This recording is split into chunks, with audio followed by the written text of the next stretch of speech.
peu importe. Donc, moi, c'est Myriam. Je me suis associée avec Tiffany et Cherry Pick dans le cadre des droits à la formation professionnelle des indépendants. Parce qu'il y a peu de monde qui sait que ça existe et c'est perdu tous les ans puisque ce sont des droits qui sont annuels. Donc, l'idée, c'est de vous donner les outils pour pouvoir les utiliser, savoir comment ça fonctionne, ce à quoi vous avez le droit et surtout ne pas les perdre tous les ans parce que c'est ce qui se passe et personne ne va vous agiter une enveloppe en disant « j'ai ça pour vous et si vous voulez les utiliser, faites comme ça ». Donc, l'idée, c'est que vous puissiez me poser des questions si vous avez besoin et ça sera peut-être plus simple pour moi si ce sont des questions personnelles qu'on échange indépendamment, c'est-à-dire de façon individuelle. Je vous mettrai, je crois qu'il y a un chat, puisque je ne me suis jamais servi de cet outil. Je vous mettrai dans le chat, mais... Ah, excusez-moi, je vois qu'il y a des messages. Aurélie n'a pas de son. Est-ce que les autres m'entendent? Oui, je vois Jean-Hervé qui dit oui de la tête, donc j'imagine que ça doit marcher. Ouais, ok. Bonjour, on est super nombreux. Je pense qu'on est beaucoup à avoir coupé le micro en fait pour. Ouais, c'est pour ça, je me sens un peu seule. Vous pouvez le laisser, hein, ça me dérange pas. Ok. Bon, sauf si vous jouez avec votre stylo et tout ça, ça va être un peu pénible. Mais si vous voulez échanger, vous pouvez laisser le micro ouvert, ça me dérange pas du tout. Donc, Aurélie, je ne sais pas quoi faire pour toi. Bon, ça a l'air de fonctionner pour les autres. Donc, en fait, on est hyper nombreux. J'ai l'impression d'être face à 2 personnes, mais on est bien plus que ça. Donc c'est cool. Voilà, l'idée... Ah, c'est bon. L'idée, c'est voilà, de vous donner des clés pour savoir vous en servir. Alors, bien sûr, moi, de mon côté, je vends des formations aussi. Donc, si vous formez avec moi, c'est super cool. Mais c'est pas l'essentiel de la démarche. C'est que je me suis engagée auprès de Tiffany pour vous donner des accompagnements pour pouvoir débloquer vos droits, indépendamment de si vous formez avec moi ou pas. L'idée, c'est que vous puissiez être autonome là-dessus. Puisqu'en étant à votre compte de votre côté, je sais qu'on est souvent laissé de côté, qu'on ne donne pas beaucoup d'infos. On vous fait payer les charges, ça, il n'y a pas de souci, on vous oublie jamais, mais quand il faut vous dire que vous avez des choses qui sont disponibles, c'est un peu plus rare. Donc, je suis là pour ça. Donc, je suis porteuse de bonnes nouvelles et mon job est cool du coup. Donc, ça me fait plaisir. Qu'est-ce que je voulais vous dire pour commencer? Donc, vous avez des droits qui sont annuels, vous avez bien compris, Tiffany vous l'a dit, c'est tous les ans. Donc, si on ne débloque pas l'enveloppe avant le 31 décembre, on n'aura pas le double l'année prochaine. C'est-à-dire que c'est perdu. Et c'est pareil dans l'année précédente. Si ça n'a pas été débloqué, c'est pas rétroactif. Donc ça, c'est la mauvaise nouvelle. Vous avez 2 cas de figure, donc je ne sais pas trop. Je vais vous énoncer un peu ce qui est possible. Et puis, si vous voulez plus d'infos, on échangera individuellement. Mais ou c'est votre première année d'exercice et vous avez les droits d'office parce que vous n'avez pas besoin d'avoir cotisé, ou vous êtes déjà dans l'année plus 1, plus 2, plus 10 pour certains, et à ce moment-là, il faut avoir justifié d'une cotisation sur l'année précédente, c'est-à-dire avoir déclaré un petit peu de chiffre d'affaires, même si c'est 10 €, peu importe, mais il ne faut pas avoir déclaré 0 pour y avoir droit. Ça, c'est la première chose. La deuxième chose, c'est que vous avez une caisse qui s'est chargée de récolter les fonds de formation pour vous. C'est le FIFPL. Je vais peut-être vous demander si vous l'avez déjà entendu ce mot-là, mais je pense pas. Voilà. Voilà, donc c'est la caisse en fait qui s'est chargée de récolter la partie des charges que vous avez versées, qui est destinée à la contribution de la formation professionnelle. Donc, quand on veut faire une demande de financement, c'est auprès du FIFPL, donc le Fonds interprofessionnel de formation pour les professionnels libéraux. Bref, c'est un truc français, quoi. C'est auprès de cette caisse-là qu'on va faire une demande de financement. Et honnêtement, c'est très simple. Ça se fait en 10-15 minutes sur leur site. Le plus compliqué, c'est juste de savoir que ça existe et de savoir quels documents il faut. Mais en gros, il faut 4 documents, c'est très simple. Vous avez choisi votre formation, vous demandez un devis, un programme, vous le gardez sous le coude, vous vous inscrivez sur le FIFPL, vous mettez le devis, le programme dans la demande de prise en charge, vous donnez un RIB pour qu'il vous rembourse, parce que c'est censé être vous qui avancez les frais de formation. Et puis, vous justifiez d'avoir cotisé. Et ça se récupère très simplement sur votre espace où vous déclarez du chiffre d'affaires. Donc, en général, c'est à l'URSSAF ou sur Net Entreprise. Donc, ça s'appelle une attestation de contribution. Vous avez ces 4 documents-là. Vous pouvez faire une demande de financement sans problème. Ah, une nouvelle tête. Salut Cédric. Donc voilà, l'idée c'est ça. Au niveau des budgets qui sont disponibles, je ne sais pas si certains d'entre vous ont regardé la vidéo qui était dans le lien de la newsletter. Il y a mon ancien manager qui présente très bien les droits.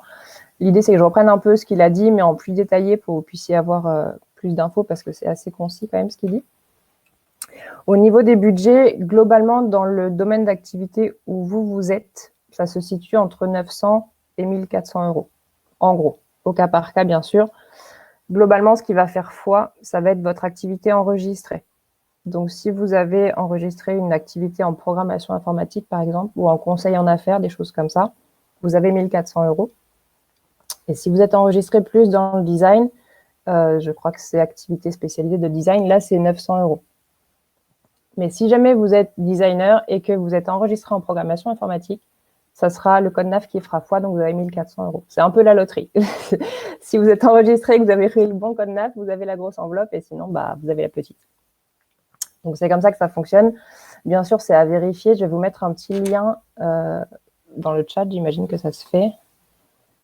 Je vais vous copier le lien des critères de prise en charge du FIFPL, c'est-à-dire que vous pouvez renseigner votre code NAF et vous pouvez du coup avoir quel budget vous avez annuellement.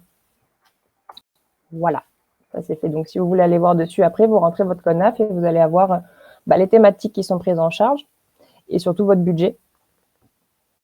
Donc, globalement, ce qu'il faut savoir avec ces droits, c'est que vous ne pouvez pas faire n'importe quoi auprès de n'importe qui. C'est-à-dire que vous avez toujours l'obligation de vous former auprès d'un organisme qui détient le label Datadoc, c'est-à-dire qu'il est reconnu par l'État.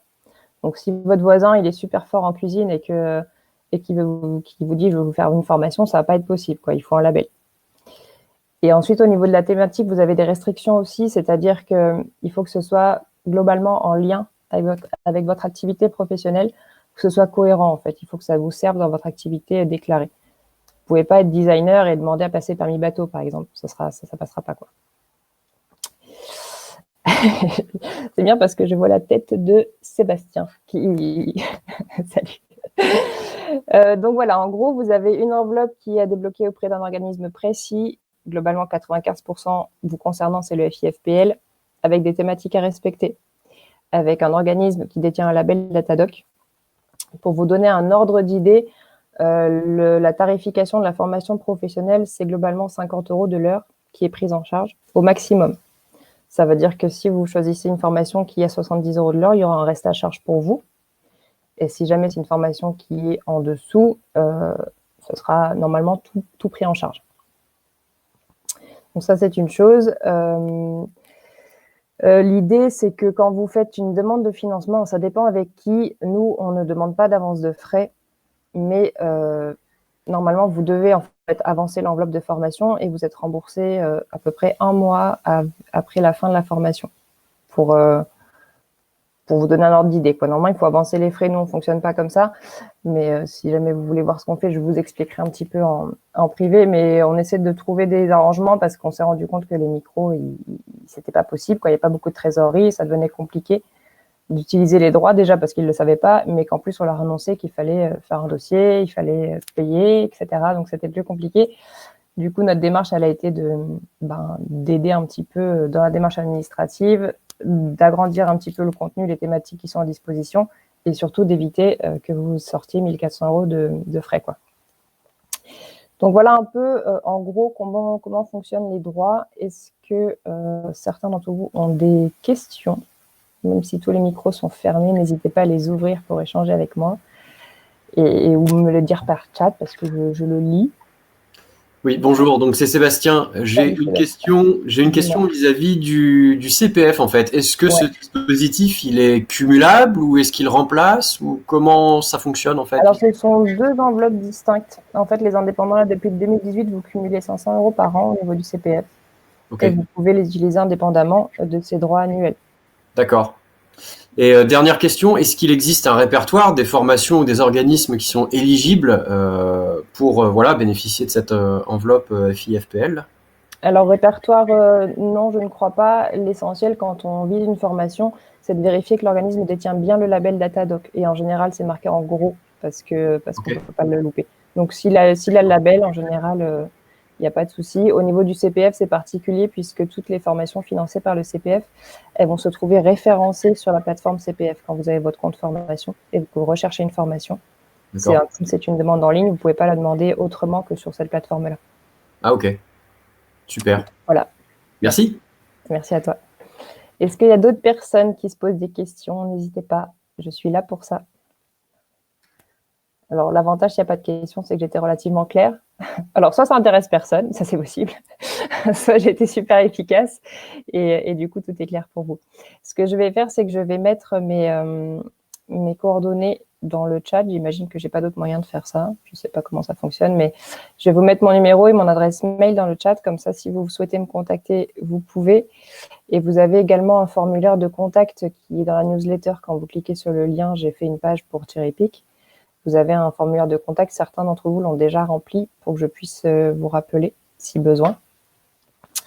Alors, je vais vous mettre mon adresse mail. Je ne sais pas si on peut faire ça autrement, mais ça marchera très bien. Voilà, et ça, c'est mon numéro. Voilà, donc si vous voulez m'appeler, me dire j'ai fait la conférence, je t'appelle suite à ça. On peut se tutoyer, c'est pas de souci. Je pense qu'on a tous plus ou moins la même tranche d'âge. Donc voilà, si vous avez besoin de savoir, oui, moi je suis dans ce cas-là, qu'est-ce qu'il y a pour moi, comment je dois faire, et si vous voulez que je vous accompagne avec plaisir, si vous voulez juste les infos pour pouvoir faire un projet qui vous est propre et auquel je ne peux pas répondre, avec plaisir aussi. Donc n'hésitez pas à me contacter.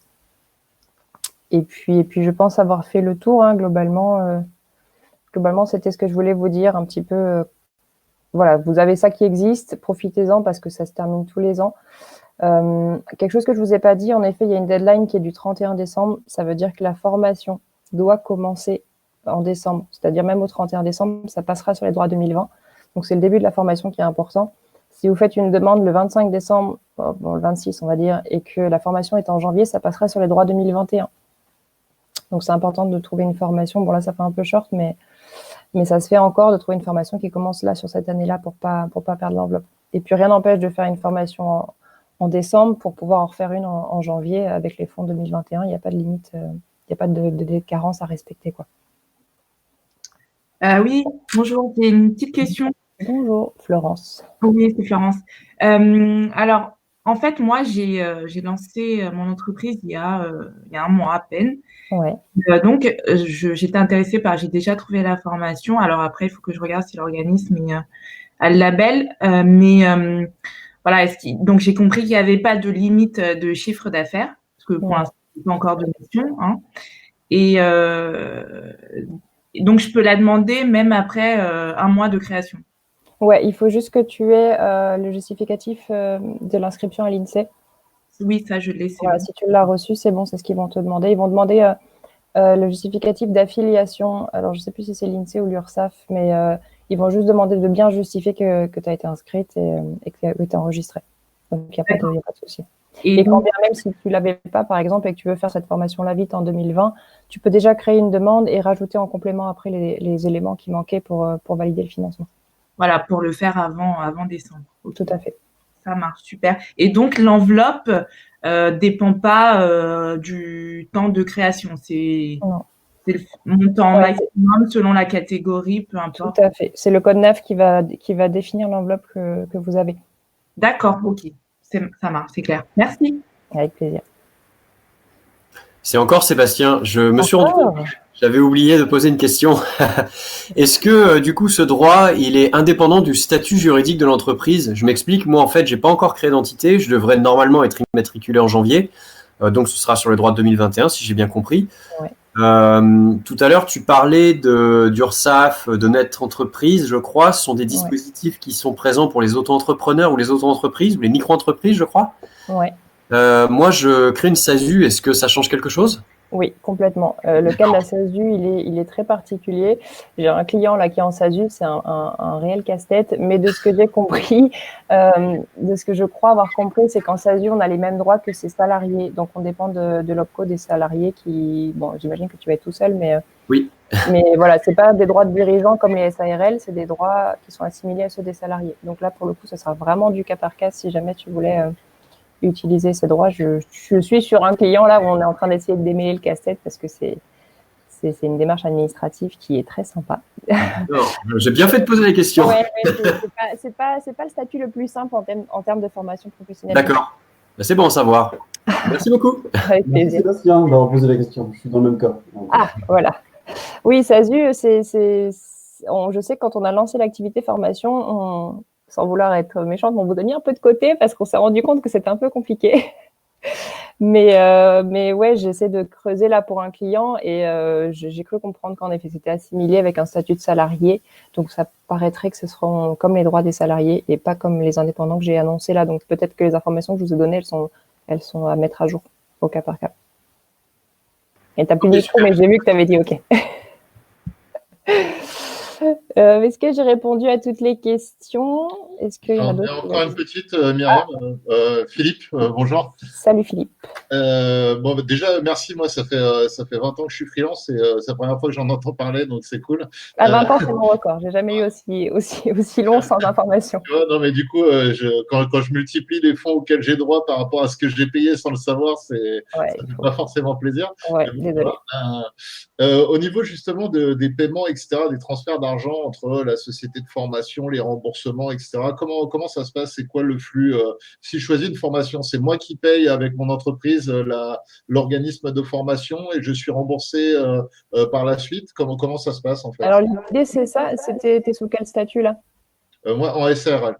En SARL. Ouais, en SARL. Donc, tu vas peut-être dépendre d'un autre organisme que le FIFPL. Il faudra vérifier. Mais en effet, avec l'autre, de toute façon, il faut normalement avancer les frais de formation, c'est-à-dire avancer, payer la formation. Si c'est 1 400 €, il faudra les verser en anticipation. Et après, quand la formation est terminée, il y a des justificatifs à donner qui viennent de la part de l'organisme de formation et ils déclencheront le remboursement si tout est conforme. Ok. Et c'est un remboursement sur combien de temps en fait? C'est toujours pareil, c'est le suivi administratif des freelances. En fait, t'as tout compris. Je donnerai une moyenne qui n'est pas forcément valable pour la fin d'année, parce que la fin d'année, pour nous et pour tous ceux qui financent, c'est un peu la course. Mais en général, c'est sous un mois à peu près. Ok. À peu près. Voilà. Merci pour les questions et pour les informations. Du coup, c'est top. Ouais. Écoute, avec plaisir. Je suis contente que ça vous soit utile. Est-ce que d'autres personnes veulent se manifester ou est-ce qu'on arrête là pour aujourd'hui? Qu'en pensez-vous? Je vous ai bien laissé mes coordonnées. Oui, ça c'est bon. Plus personne? Parce qu'après, je vais couper. Hein. Je vous mets la pression. Non, toujours pas. Bon, écoutez, on va clôturer là. On est pas mal. On a pris 20 minutes. Je pensais que ce serait plus rapide. Donc, c'est cool. On a bien échangé. N'hésitez pas à aller voir sur le lien. Si jamais vous voulez connaître, je vous laisse avec ça. Merci pour les infos. Avec plaisir Aurélie. Avec plaisir Arnaud aussi. Si vous voulez regarder quel est l'organisme qui a récolté les fonds de formation pour vous, vous vous rendez là où vous avez déclaré votre chiffre d'affaires et vous demandez l'attestation de contribution. Donc pour ceux pour qui c'est l'année déjà N+1, vous demandez l'attestation de contribution à la formation professionnelle. Donc là, il y aura marqué FIFPL, comme je vous l'ai dit, je pense, globalement. Ça peut être l'AGFIS aussi. Si c'est l'AGFIS, on est plus sur des budgets de 2 500 €, dépendant de la thématique aussi. Et comme ça, vous allez pouvoir peut-être creuser un peu plus, déjà savoir auprès de qui faire la demande. Et si vous avez des doutes ou des questions, vous avez besoin d'accompagnement, quoi qu'il en soit au niveau de la formation, vous gardez mon numéro et vous me passez un petit coup de fil avec plaisir. Si je suis dispo, vous me laissez un message. On est bon? Écoutez, je vous remercie pour votre présence. Je pense qu'on en refera. On a vu ça avec Tiffany pour en faire un autre le mois prochain. J'imagine que ce sera peut-être plus vous, mais du coup, merci à tous. Et puis à bientôt peut-être. Merci à toi. Bonne journée. Avec plaisir. Bonne journée. Salut. Bonne journée.